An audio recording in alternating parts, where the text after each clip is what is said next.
Hey guys, thanks for tuning back in for another video at Happy RC Flyer. Here today we have the FlyWing FW450 V3. Now, that's a mouthful to say, but there is a reason why it has such a long title, and that's because they came out with some previous editions that honestly you probably should stay away from. And we'll explain a little bit more about that as we get into the video. But today, let's show you what we have. We have this nice foam case. And it kind of reminds me of buying like an FMS crawler. I'm into crawlers and land vehicles, and some of the FMS crawlers come in some nice padded carry cases.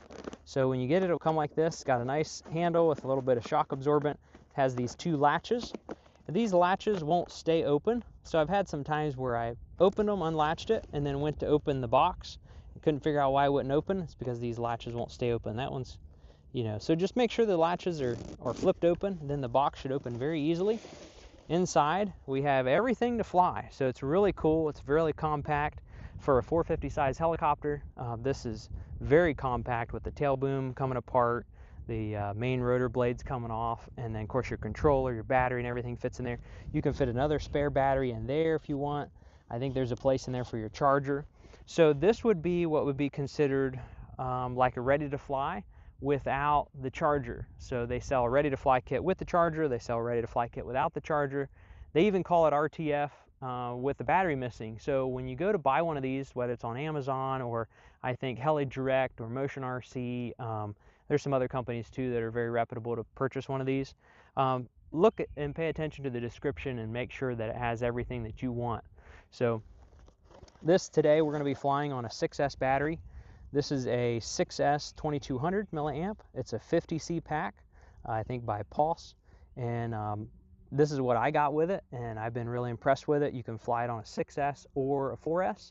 We'll be flying it probably on both throughout the video, and there'll be some other videos upcoming on the channel. So there's your battery. You have your transmitter. There's not a great way to get the transmitter out. I guess you could kind of reach in here, but it's just kind of awkward, so be careful getting that out. You don't want to damage it. There's your ready to fly transmitter. We have the helicopter body, which is not much to look at, but there it is. Inside the box, yet below these things, we have the tail boom, which already has the tail rotor and motor mounted up, and it has a quick disconnect latch and everything. We'll show you that. And then inside here, tucked in the very bottom, you have the main rotor blades. And so we're going to pull those out, and there they are as well. And carbon fiber it looks like, so very impressive. You have this, I forget what they call those, but just like a main rotor retention piece of foam that if you wanted to store it or have it on a shelf, you clip that on the tail boom and then have your main rotor blades tucked in there. But don't really use that too much because I just keep it in the case. I store it in the case, carry it in the case. And then of course in here, you always want to make sure you leave your little Allen wrench. And for now, I'm going to leave that in here because we're out in the grass and I don't want to drop it in the grass and be hunting around for it. So first things first, take your tail boom, stick it in there, pay attention to how it looks. It's kind of ovaled a little bit. Make sure you're going to be installing it the right way. There's really only one way that you can put it in. Over here on this side, which is the right side, bottom of the helicopter, there is this little latch. This is the tail boom release latch. And you'll see that it has a little indentation where it's supposed to clip into the tail boom. So as we push it in, you're going to listen for that click. Hear that? So you want to make sure you hear that click, and you want to make sure that it clicks in. That could be an issue if it's not latched in all the way. For one reason, it's not going to make contact with your tail boom rotor wires. And then for two, you're not going to fly around too much and it's going to mess it up. So pay attention to where that little latch is. You'll notice as it goes in, it's kind of depressed. And then as you push it in, up, there it is. And then once it latches, it comes back out. So pay attention to that. Those will be little cues to help you to understand whether you have it latched in all the way. That is very important. So here's how you put the battery in. You just depress this a little bit and pull these out. It has these little retainer clips, and your battery will go right in there. One thing I like about this setup is the fact that the battery is not proprietary. I think if I'm using that term correct. So you can use any battery, and this little bracket comes off. It just has a little strap on there, and then I put Velcro on the top of the battery just so you can stick any battery in there as long as it'll fit your physical dimensions. And then you put your strap around there to tighten it on, make it nice, secure. So that is really important. Whereas like a lot of my DJI drones, if you're gonna get another flight battery pack, you want more flight time or something, you've got to buy the DJI battery. So on this, at least you can run any kind of battery, 4S, 6S. I'll probably mention this in another video clip as well, but one issue I find with running a larger pack than something like a 2200, or I believe I have a 1800 milliamp that will probably run today, is when you put it on, you have these straps. This is kind of tight going in there. Let's see if we can fix this a little bit. So this might be the larger battery of the two that I have. I have a couple of these helicopters, and let's get this strap nice and tight so it'll fit in there. Let's try it again. You'll see how the little tray, battery tray, is shaped, and then how it fits in there like the little drawer. So this is a pretty tight fit. We're going to tuck the strap in there. We're going to slide it on in. Again, you want to push this in until you hear it click. That's clicked. And then I like to look down here. I don't know if you guys can see that very well. It's kind of hard to show it on the camera, but your main rotor gear is right there. It's got the clutch on and everything. So what I have found with a larger milliamp battery pack, though, it gives you more flight time, and they advertise that you can use a larger battery pack. You got to watch it doesn't get into that main gear. It's actually, I found it possible on one of the batteries that I had in there. I didn't fly it like that, but I noticed that there was a little bit of resistance. And so make sure when you put your battery in there, because it's just a battery tray that straps onto the battery and it doesn't physically put your battery in just a battery-only bay, make sure that your battery is not getting close to this main gear. If your main gear starts ripping into the LiPo battery, yeah, you might wish you were flying it on 4th of July. It might get interesting. So we're definitely not going to plug anything in. We're just going to leave the battery right there. We're going to go ahead and bolt on the main rotors. They do sell an optional upgrade for the main rotor attachments. They sell like a quick disconnect. Maybe we'll show you that in another video, but this is pretty much bone stock for now.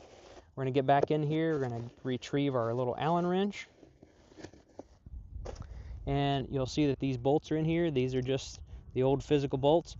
You'll notice that I'm taking my index finger and I'm pressing up on the bottom of this bolt, actually on the nut.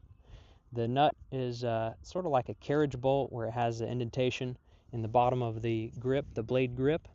And so I'm going to hold my index finger, keeping that nut on the bottom there because I don't want it to fall out. If you just unscrew the bolt on top, the nut will fall out and you'll be hunting around the grass and end up spending your evening looking for bolts and hardware in the grass instead of having fun flying. So do that if you want. It's kind of nice to have the quick disconnect grips, but you know, it really doesn't take that long to do it this way. And it's just, you know, extra security when you have a bolt that goes and bolts it in. It's just really nice. So again, holding the finger on it. You can't really get these messed up too much. The big thing is you want the words pointing upwards, and see the bottom is white. So you just do it that way. Right or left, it doesn't matter. They're both the same. Again, put it in there. I guess I forgot to mention an important thing. With helicopters especially, I don't think it's a thing with drones. Unless you have a folding prop with a drone, it might be an issue. But anytime you have a grip like this, a blade bracket or a grip, blade grip I think they're called, you don't want it to be super tight. So like you could say, oh, I want it to be really secure, and you tighten that down and you see it's movable but not very much. And as soon as you go to spool that up, if it's at an angle, it's going to be really imbalanced. It's going to flop and knock your helicopter over before you even get off the ground. So loosen these up. You don't want them super loose, but you want it easy. You want it easy to turn, so when it kicks on, it'll self-level itself. So there we are. Those are on. We know those are bolted in. That's very important that you do that correctly. You make sure that the nut is on the bottom. You don't lose anything. I think everything's pretty much ready to go. We're going to put this back in our box. We'll put our box over here. And the way you turn this controller on, a couple things to note here. If you look at the switches, and these are all marked pretty well, you have a stop run switch, you have normal, circles and figure eights patterns, you have home, GPS, and 3D mode, you have normal and inverted mode, and I'm not sure if these are programmed or set up for anything. I haven't used those functions yet. So There's your battery, or your transmitter, pretty straightforward. Take some double A's. And to turn it on, you have to push both power buttons and hold them. Here we go, Fly Sky Radio. Make sure that that is powered on. And then we're going to take this, we're going to leave that right there. We don't want to touch it. We're going to take this and we're going to go out here. Let's go a little more towards the center of the runway. We'll back out here a little bit where it's nice and open, because you want to be able to step back from this helicopter. Helicopters can be really dangerous. Drones can be really dangerous. I'm always especially leery of anything that has a flight controller in it. This is basically like a GPS drone helicopter. So it's got your ESC up here, your flight controller in the back, and we'll talk probably more in depth on another video about how to do some programming. There's some programming customization that you can do. This is the V3 ESC, and that's what you're going to want to make sure that your helicopter has. If you're buying a used one, some guys have had the earlier versions and then they'll upgrade the ESC and make it a V3 helicopter. So do your due diligence and make sure you're getting the V3. The earlier models, the ESCs would get hot and get damaged, and they actually had some catch on fire in flight or just while they were powered on. So I've stayed away from that. You should too. Just save yourself the extra headache. So we're going to go ahead and plug this in. We're going to tuck that in. We're going to calibrate it. So I'm going to hold it by the main rotor and I'm going to rotate this around. If I can keep from smashing my fingers. We're going to set it right there. We're going to back up. We already see that the GPS is initializing. We're going to back up here and we're going to wait just a little bit. Then we have to put it in GPS mode, if I remember correctly. We put it in GPS mode to get a GPS signal. And sometimes it takes a little bit. Usually doesn't take real long. If you're like downtown metropolitan area and in town with big buildings around power lines, it might take longer because it's sort of just like a drone. It has a flight controller, and so you need to be able to make sure that you have good satellite connection before you attempt to try to fly it. So then to activate it, we're going to go down and out, and that should give us the blinking lights. I'll let off of it, and when we kick it in run, it should spool up. Again, hands off.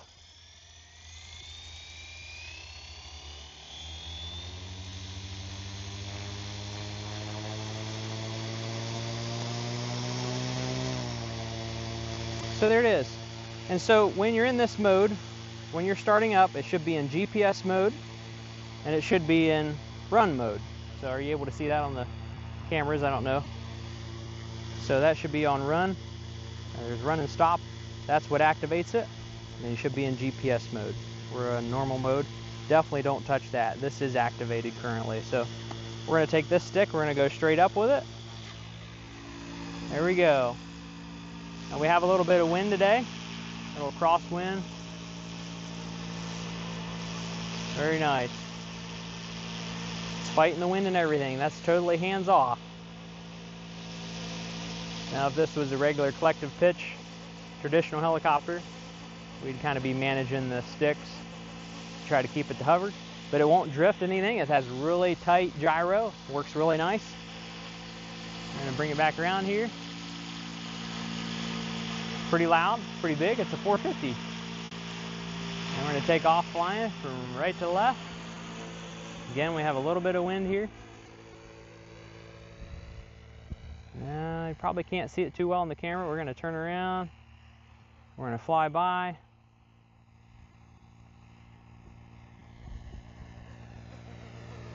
And you can see that it's automatically countering the wind. I'm going to let off the sticks and it'll back up and sit there and hover, get stopped. Has auto braking.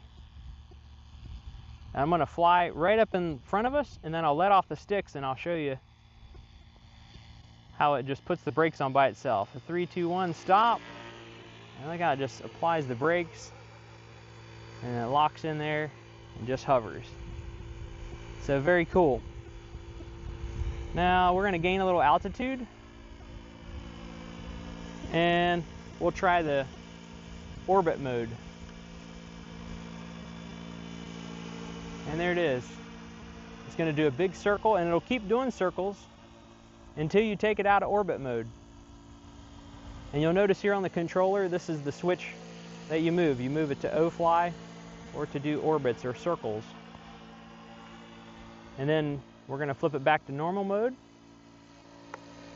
Now you see it stopped doing orbits, doing circles. So I'll line it up this way again. And then now we're going to put it in figure 8 mode, which is this toggle switch all the way down. So there's figure 8s. And it'll do real slow figure 8s until you take it out of that mode. It's very cool. I mean, it has a lot of technology programmed into this helicopter.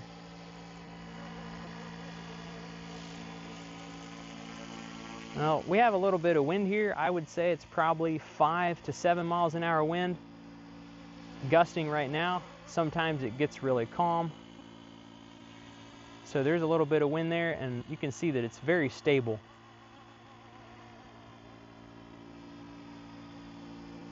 And there it's doing figure 8s. And it'll just do that all day or until the battery goes dead. We're going to go ahead and put it back in normal mode. I want to show you the top speed of this thing. Now I believe out of the box it'll do around 44 miles an hour. But we have programmed this so that it'll go faster. Probably can't see it much, but we'll get ready to fly it past from left to right. Here we go, full blast. This should be around, I think around 65 to 67 miles an hour. And then it books. We're letting off the sticks, applies the brakes and gets stopped. Come back. Now I'll show you another mode, inverted mode. Letting off the sticks. I love that sound. Helicopters are the best. So then there's another mode. We have inverted and normal. Inverted is just what it means. It means the helicopter flips upside down. So in order to activate this inverted mode, you have to plug it into your computer and activate that mode. You have to accept the declaration of responsibility, so that it is a very dangerous setting to use. It can cause bodily harm or death if you're too low when you apply it. They recommend being up at least 10 meters. I do not believe that the helicopter has any sensors to actually determine that it's up 10 meters. So if you do it too low to the ground and it causes an accident or causes it to go into the crowd or into a person, that could be pretty bad. So we're up there pretty high. We're going to flip it to inverted. And then there it's going to hover inverted. And then from there, it operates and flies just like it normally would. So we're going to bring it down. We're going to bring it over this way. We'll bring it down low. Again, remember, it doesn't have any sensors on it to tell you how low you are. But it wants it to be up higher than that. It doesn't want us to cut grass today. So we're going to go ahead and gain altitude. And we're going to flip it back to normal mode. How cool is that? Now there is another mode. There is 3D mode, and 3D mode takes it out of GPS mode, and that means that you're on the sticks. So when I flip it down to 3D, I have to be maintaining the control of this just like a typical collective pitch helicopter. I'm going to go ahead and flip it out. So there it is. I'm flying it just like a regular helicopter. And you can do flips.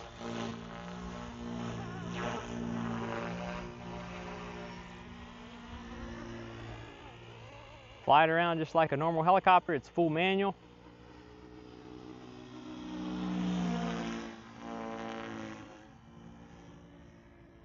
And I wouldn't call myself the best helicopter pilot, but I know how to have fun.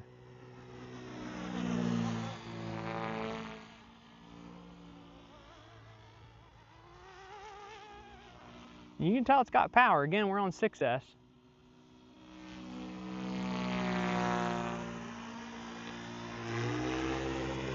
So we're back in GPS mode.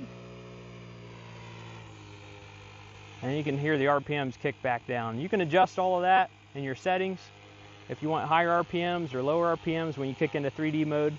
But when you're flying really aggressive, you want more RPMs Just trust me on that one. So right now we're going to go ahead and bring it in for this flight. We're going to kick it into home mode, and I'll show you, well, let's take it out there a little ways. I want to show you how it returns back to home. So this is hands off, and then I'm going to flip it up to home mode. So it is going to climb, is going to return back to the position where we took off from. So we'll probably want to step back a little bit again. There we go, that's probably good. And this is all hands off. And now it's going to descend.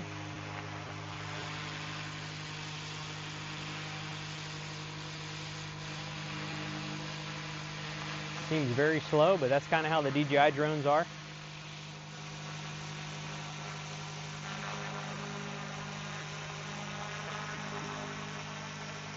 A little bit of wind. So it's not coming down in the exact same spot.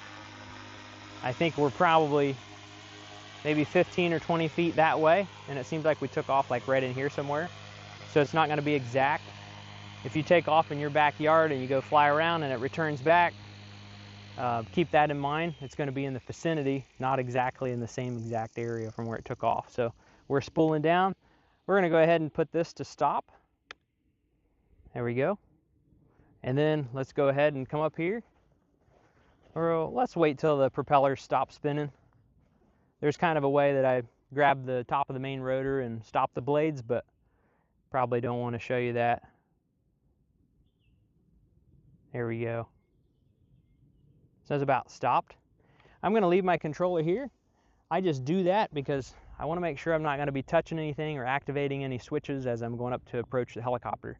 You notice I did that the same way when I start up the helicopter. I plug it in, close the hatch, calibrate the gyro, calibrate the compass, and then set it down and then walk backwards to the controller. And with that, you're always kind of take an extra safety precaution, extra safety step, that you're not going to accidentally be up there and bump and activate this thing by accident.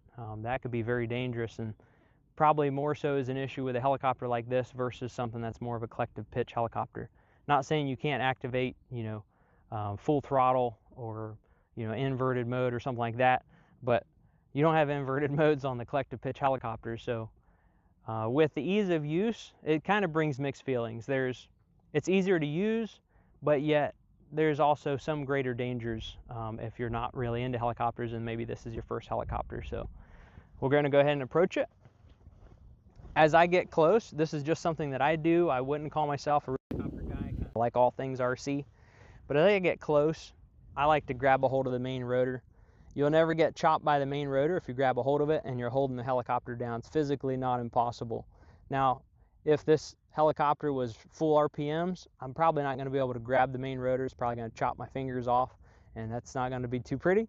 But once you have a hold of it, if for some reason it would activate itself, I have the strength to overcome this brushless motor before it gets to full RPM. So I'm going to hold that down. I'm going to pop this case open. I'm going to pull the battery and disconnect it.